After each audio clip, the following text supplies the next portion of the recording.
கரணம் 2 என்பதை கற்பியலின் முதல் 2 நூற்பாவழி தருகிறார். ஆனால் முந்தைய களவியலின் தொடக்கத்தில் மஞ்சள் 8 என்று தருகிறார்.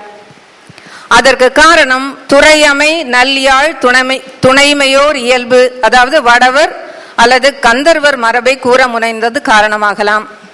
6 தாம் ஆய்ந்து கண்ட கோட்பாடுகள் மட்டுமன்றி மரபு வழி வந்த கோட்பாடுகளையும் பதிவு செய்யும் முயற்சியும் மற்றொரு காரண சூழலாகலாம்.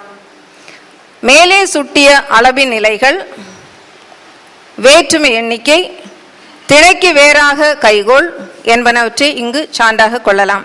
மேலும் என்மனார் புலவர் என்பன மரபு சார்ந்தன, அத்தகு சுட்டு இல்லாதன இவருடைய ஆய்வு சிந்தனை வெளிப்பாடு என்ற கருதுகோளை முன்வைத்து மேலாய்வு செய்யலாம்.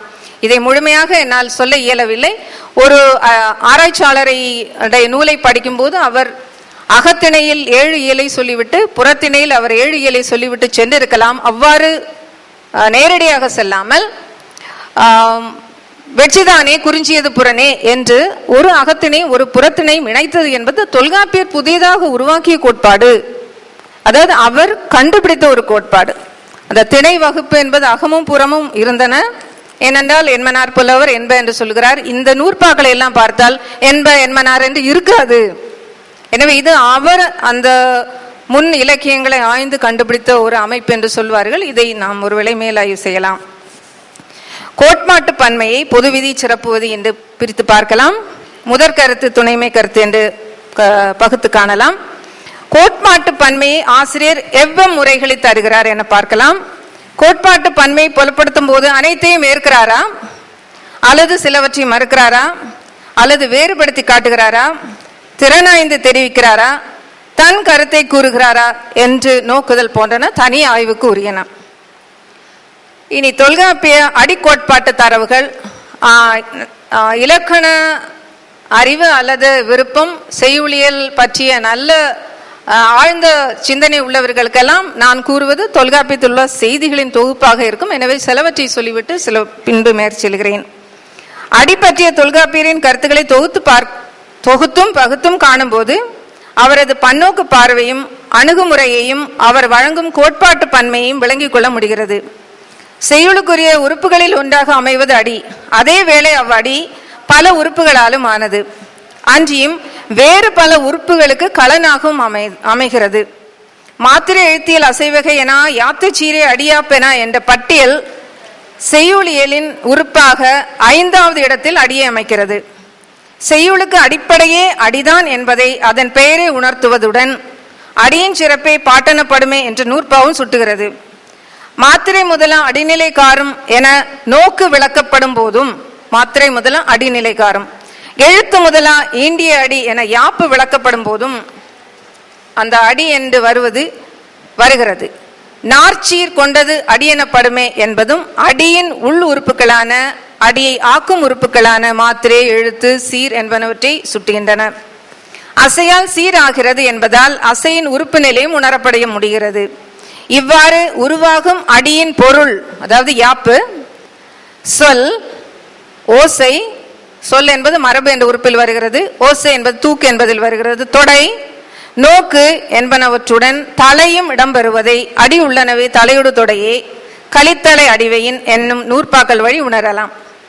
வடிவம், பொருள், ஓசை, ஒத்திசைவு என பல கூறுகளையும் இந்த உறுப்புகள் அடிக்கு உரியனவாக புலப்படுத்துகின்றன.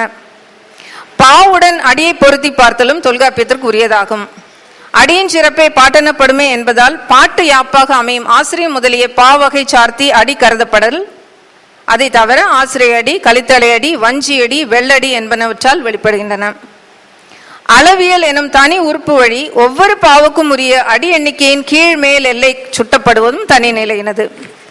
பா உறுப்புக்கும் அடி எல்லை கருதுதல் கலிப்பா வகைகளின் தரவுக்கு வகுக்கப்படுவது சிறப்பு நிலையாகும். ஒரு தரவுக்கு இத்தனை 6 அடி முதல் 8 அடி வரை இருக்கலாம் என்றெல்லாம் அளவு சொல்லுகிறார். பாவின் ஒரு அடி என நின்று விடாது. பாவின் முழு கட்டமைப்பில் வரும் அடியின் வகையையும் கோட்பாடாவது காணப்படுகிறது. ஆசிரியம், இன்பா நேரடி, ஐவகை அடி ஆசிரியக்குரிய, ஈற்றையல் அடியை ஆசிரிய மருங்கில் தோட்டம் உச்சிர்த்தாகும், குட்டம் எருத்தடி உடைத்துமாகும் என பலவாறு அடி கோணத்தில் ஆசிரியப்ப அணுகப்படுகிறது. வஞ்சிப்பா குரலடி முதலா அளவடிக்காரும் உரழ்நிலை இலவே வஞ்சிக்கென்ப எனவும், கலிப்பா அளவடி மிகுதி உளப்பட தோன்றி இரு நெடில் அடியும் கலியுர்குற உரிய எனவும், வெண்பா வெண்பாட்டு ஈற்றடி முச்சீர்த்தாகும் எனவும் விதந்து ஓதப்படுதல் சுட்டற்குரியது. எனவே ஒரு பா என்று சொல்லும் போது முழுமையாக அதனுடைய ஒவ்வொரு வகையான அடிகளின் தன்மையும் தரப்படுகிறது. இவற்றில் ஈற்றடி, ஈற்றையலடி, எருத்தடி என வரும் இடங்கள் அந்த குறிப்பு கவனத்தில் கொள்ளற்குரியது. வண்ணம் என்ற உறுப்பும் வனப்பு வகைகள் சிலவும் அடி பண்பு சுட்டி தரப்படுவது இங்கு கருதலாம். முடுகு வண்ணம் அடி இறந்தோடி அராகத்தை ஒத்து வரும் என்று கருத்து இருக்கிறது. எழுச்சீர் அடியே முடுகியல் நடக்கும், முடுகியல் வரையார் முதல் ஈர் அடிக்கும் என்பதையும் கருத வேண்டும். முடுகியல் அடி என்ற பயன்பாடும் கருதற்குரியது. வனப்புகளில் அம்மை அடி நிமிர்வு இன்று என்ற அம்மை அடிச்சார்த்தி வருகிறது. தோல் பரந்த மொழியான் அடி நிமிர்ந்து ஒழுகும் என்று வருகிறது. இழைபு குரலடி முதலா ஐந்தடி ஒப்பித்து ஒழுகும் என்று தரப்படுகிறது.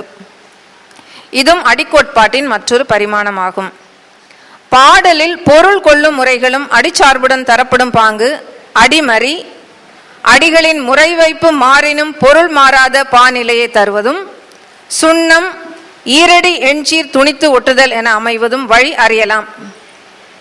இவை தவிர வஞ்சி அடியில் அசையும், நேரடியில் சீரும் கூனாகி வரல், ஒரே பாவில் பல அடி வகைகள் விரவுதல், அடி வரையறை இன்மை, அடி நிமிர்பு இன்மை, அடி நிமிர்தல், அடி இகந்து வருதல் என்ற சிந்தனைகளும் காணப்படுகின்றன.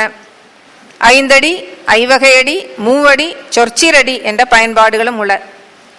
செய்யுள்ள அடிகளின் மொத்த எண்ணிக்கை பற்றிய ஐவகை அடியும் விரிக்குங்காலை மெய்வகை அமைந்த 17 நிலத்தும் 70 வகையின் வடுவிலவாகி 625 ஆகுமே என்ற தொல்காப்பிய சிந்தனை தனித்து கருதுதற்குரியது. பிற்கால இலக்கணங்கள் இத்தகு வகுப்பை கருதிற்றில்ல. இவை அனைத்தும் தான் தொல்காப்பிய செய்யுளியலில் இருக்கின்ற அடி பற்றிய செய்திகளின் ஒரு தொகுப்பு. சீரடியும் எழுத்தடியும் அடி சீர்களால் ஆனது என்ற கோட்பாட்டுக்கு மேலாக நார்ச்சீர் கொண்ட அடியின் கண் நுட்பமாக எழுத்தெண்ணிக்கை அடிப்படையிலான அடிவகைகளை காண்பது பின் வந்த இலக்கணங்களை நோக்க வித்தியாசமான சிந்தனையாக அமைகின்றது.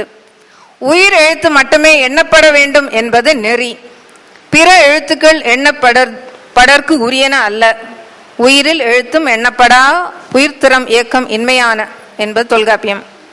4 முதல் 6 எழுத்து குரலடி எனவும், 7 முதல் 9 எழுத்து சிந்தடி எனவும், 10 முதல் 14 எழுத்து நேரடி எனவும், 15 முதல் 17 வரை எழுத்து அமைவது நெடிலடி எனவும், 18 முதல் 20 வரை எழுத்துவரின் கழிநெடில் எனவும் நார்ச்சீர் அடிக்குள் ஐவகை அடிகள் அமைகின்றன. 4 முதல் 20 வரை என 17 நிலங்கள் ஐவகை அடியை ஆக்குகின்றன. இவற்றிற்கு வேறாக வஞ்சியின் இருச்சீரடி, முச்சீரடிகள், ஐஞ்சீரடி, அறுச்சீரடி, எழுச்சீரடி என்ற வகைமைகளுக்கு எழுத்தெண்ணிக்கை தரப்படவில்லை. வஞ்சி சீருக்கோ பொதுவாக சீரில் எழுத்தெண்ணிக்கை மேலெல்லை 5, கீழெல்லை 3, மேலெல்லை 6 வரை ஆகலாம் என்ற கோட்பாட்டு பன்மையும் வருகிறது.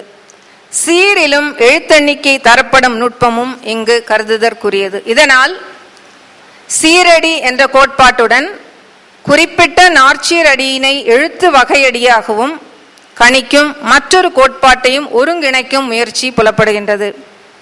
சீரடி எழுத்தடி என்ற இக்கோட்பாட்டு பன்மைக்கு இரு வகையான சிந்தனை மரபுகளின் தொடர்ச்சியை ஒருங்கிணைத்து தருதல் ஒரு நோக்க காரணம் ஆகலாம். மரபு தொடர்ச்சியாக ஒரு கோட்பாடும் புதியது நுவலுதலாக தொல்காப்பியரின் நேரிய சிந்தனையாக மற்றொன்றும் அமையலாம். வழக்கில்